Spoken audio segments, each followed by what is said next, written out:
Daqui a pouco vai ter a oportunidade de conhecer mais uma história, mas para já e aqui tenho o padre Paulo Duarte e também a irmã Ida Videira para falarmos sobre esta vocação, este amor e esta alegria tão bonita que existe no coração. Um grande aplauso para os dois. Bem-vindos à nossa tarde. Muito obrigada.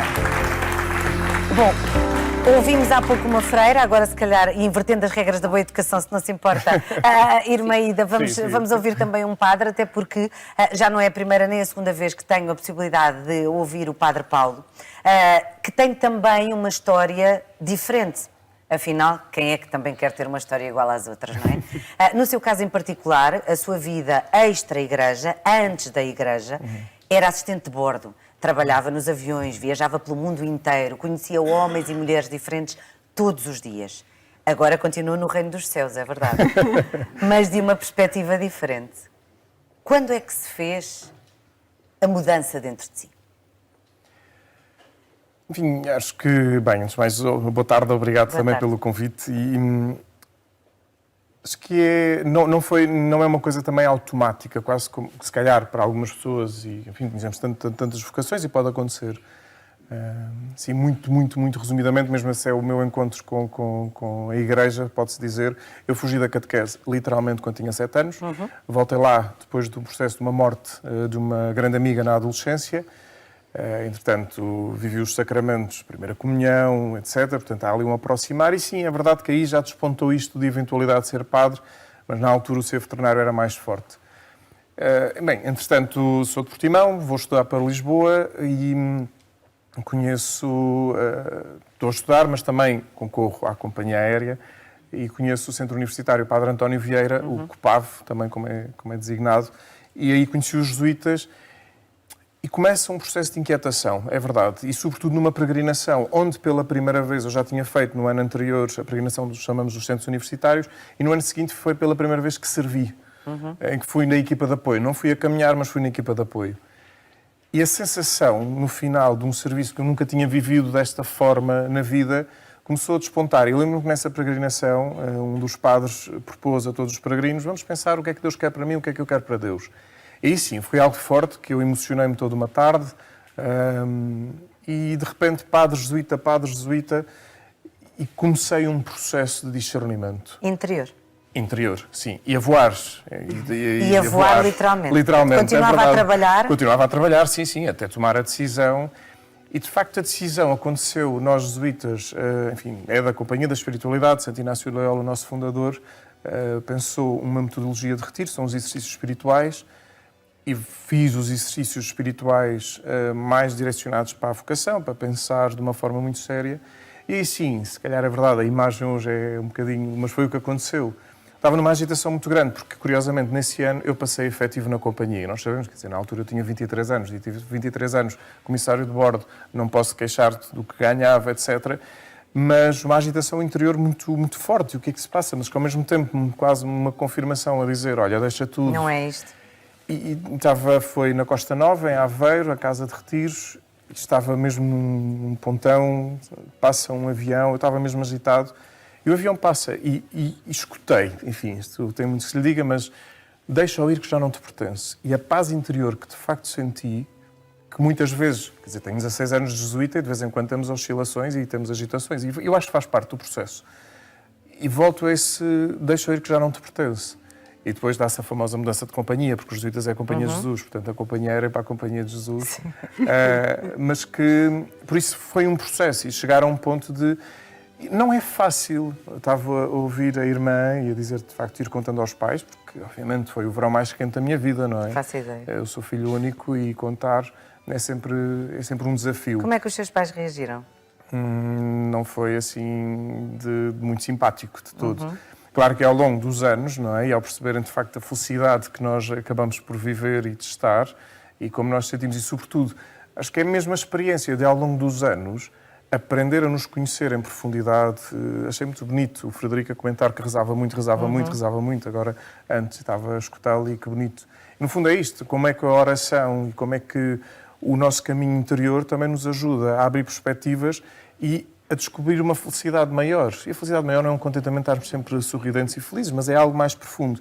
Isso depois tem efeitos, e quem está de fora, e bem, pensando mesmo nos meus pais, mesmo depois quando foi a ordenação de diácono e a ordenação de padre, perceber que os efeitos que tem quando acompanhamos pessoas também, não é? Sim, na nossa vida, no concreto, na missão que vivemos, em que há uma felicidade a acontecer, há algo que acontece desse impacto, sem dúvida.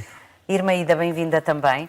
Há pouco ouvíamos a irmã que falava com a Inês Carranca na reportagem, no Vice, em clausura, portanto uma situação completamente diferente da irmã Ida, mas também gostava de saber um pouco mais sobre si e a sua história. Quando é que sentiu que o seu caminho passava pela Igreja, por ser freira e servir os outros? Eu acho que, eu diria que começou com um clique na fé, viver uma fé que não é só a tradição, mas sentir que havia uma adesão a Jesus Cristo, acreditar mesmo nele, e isso deu-se no âmbito de uma caminhada catequética, mas fundamentalmente na altura do Crisma. O retiro do Crisma foi fundamental para mim.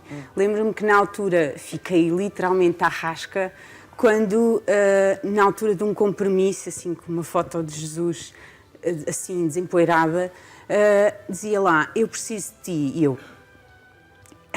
Precisas de mim como? Medo. Dizia isso na fotografia? Dizia por baixo.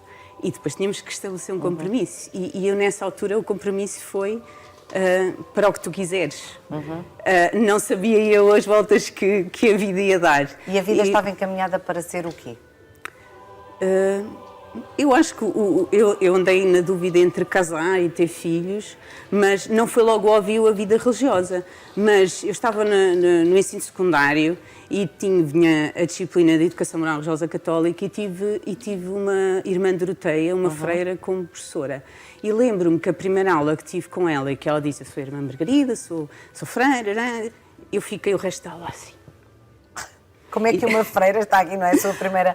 E cheguei ao final da aula e perguntei-lhe como é que se ela tinha a certeza que era freira. Daquelas perguntas de... Sim. E ela, claro que tenho. Mas eu acho que nessa altura, a primeira desconstrução que tive que fazer foi que imagem é que eu tinha de freira. Exatamente. Que preconceitos é que eu tinha. E eu acho que a questão interior que eu colocava é como é que esta mulher é freira e é feliz. E é tão porque feliz. era isso que ela passava verdadeiramente. E de facto conhecê-la mudou a minha vida. Mas não só ela, o facto de na paróquia estar... num grupo de jovens ligado ao movimento Encontro Jovens Shalom, também foi estruturante para a minha vida e para o meu desenvolvimento humano, espiritual e para o meu compromisso de igreja, não é? Mas de facto foi a partir daqui que surge a primeira pergunta. E eu lembro-me que no final já daquele 11º ano, creio eu, ter perguntado assim um bocadinho a medo, e se eu fosse freira? E depois a seguir pensei, tenho que matar este pensamento. Não posso contar isto, os meus pais nem vão acreditar.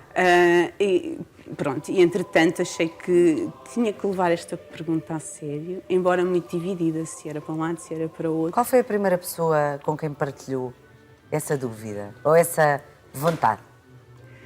Curiosamente foi com um dos padres da comunidade Shalom, a quem pedi ajuda para o acompanhamento espiritual. Depois também falei com a irmã Margarida. E pronto, e entretanto comecei um caminho de discernimento e comecei também a fazer algumas atividades das Irmãs Doroteias, com a Juventude Doroteia, e fui conhecendo. Depois, a determinada altura, eu estava a estudar fora, estava a estudar em Tomar.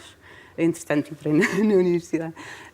Estava no Politécnico de Tomar a tirar design e artes gráficas e, entretanto, começava a sentir-me dividida quando tinha que ir a um sítio ou outro e a determinada altura disse à irmã Margarida que achava que se calhar tinha que fazer uma opção e tinha que caminhar só para um lado para não ficar dividida quando ia a alguma atividade das Irmãs Doroteias, faltava alguma coisa do movimento Shalom e que sentia que tinha que tomar aqui uma decisão para não ficar dividida. E ela deixou muito livre.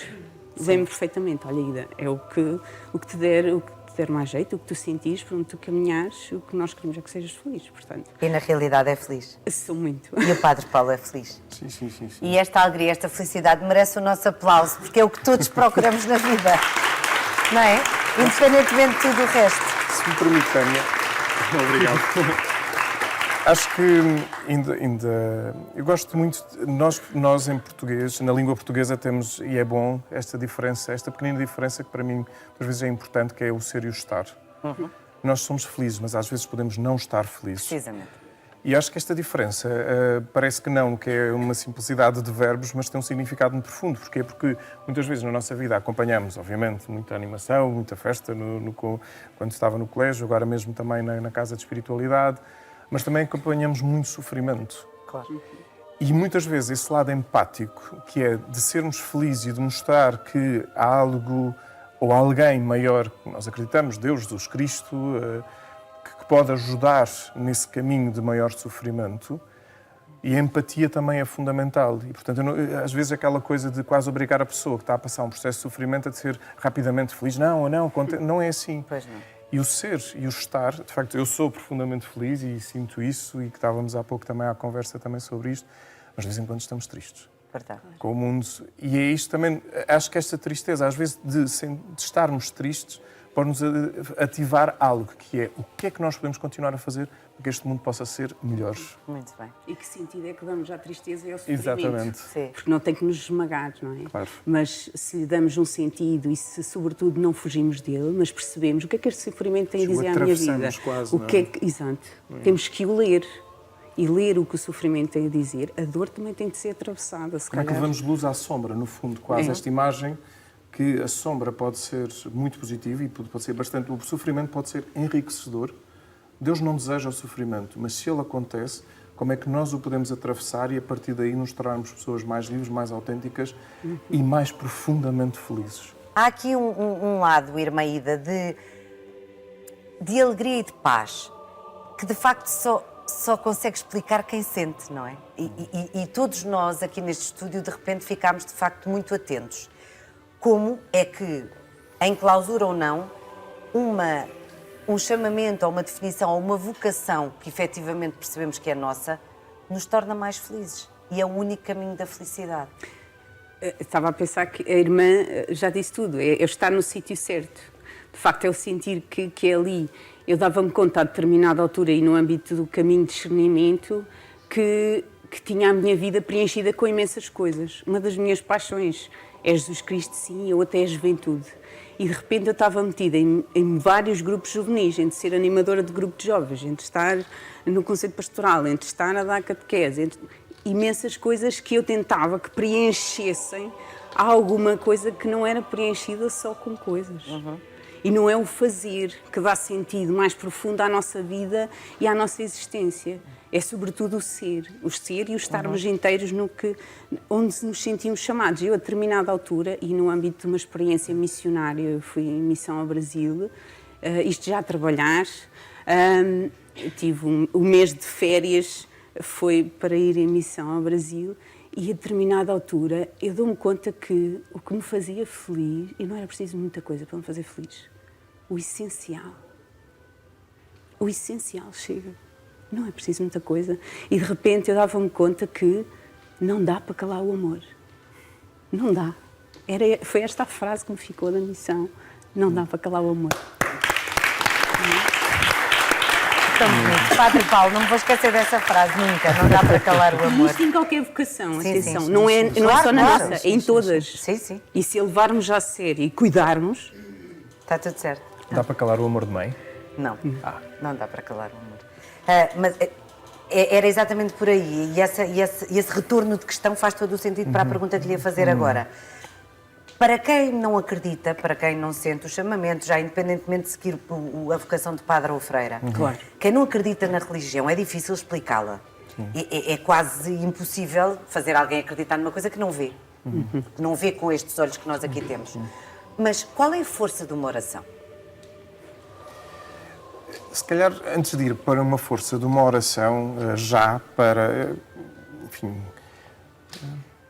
Primeiro, às vezes faço a pergunta, qual é a força do silêncio? Que temos muita dificuldade hoje em dia. Nós estamos numa sociedade, e isto não é uma crítica negativa, não, é só uma constatação. A quantidade de ruídos que temos hoje em dia é assustadora. Informação, de informação, seja nas redes sociais, televisão, etc. Pronto. Então, qual é a força do silêncio? Começamos por aí. E ter esta capacidade de distanciar dos ruídos para depois começar a calar, o que é que acontece a seguir? Isto a toda a gente é transversal. Começam a surgir os ruídos interiores. Esses é que são os mais chatos e às vezes os mais difíceis de enfrentar. E de ler? E de ler, muitas vezes, claro. Por isso é que nós, enquanto seres humanos, nas nossas muitas dimensões, temos este desafio do calar para deixar falar o amor.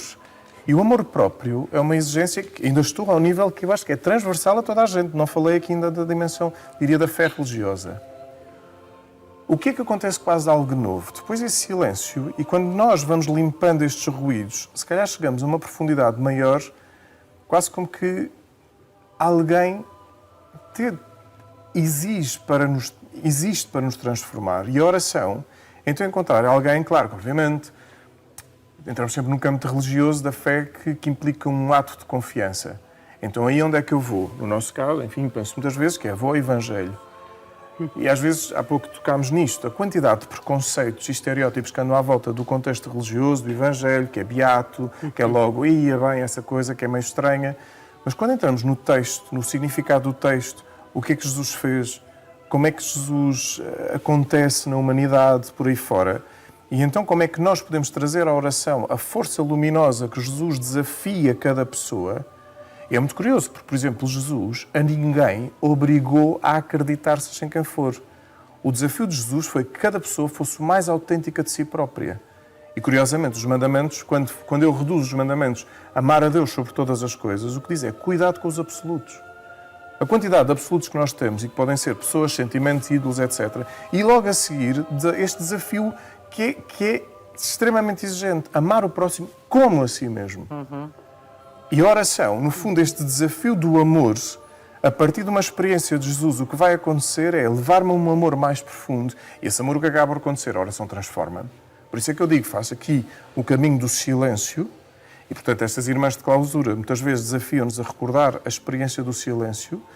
E do silêncio, que muitas vezes é muito bonito, ótimo, maravilhoso, mas muitas vezes é arrebatador. E a força daquilo que se passa dentro de um Exatamente. convento ao nível da oração. E pronto, e depois há, de facto, esta experiência de perceber que o Deus no qual acreditamos que Deus é amor, e não é um amor, agora é tudo andamos felizes e contentes e tal. Não, é um Deus que nos ajuda a transformar por dentro para uma maior autenticidade e uma maior força, que aí sim leva-nos aqui a uma dádiva ao outro. Foi um prazer tão grande ter-vos aqui. Muito obrigada. Obrigado. Acho que foi uma conversa, sobretudo, cheia de amor. E acho que quem nos ouviu também sentiu isso. Irmã Ida, muito obrigada por ter vindo de volta sempre. Também. Padre Paulo, já sabe, esta Obrigado. casa também é sua. Um grande aplauso para os dois.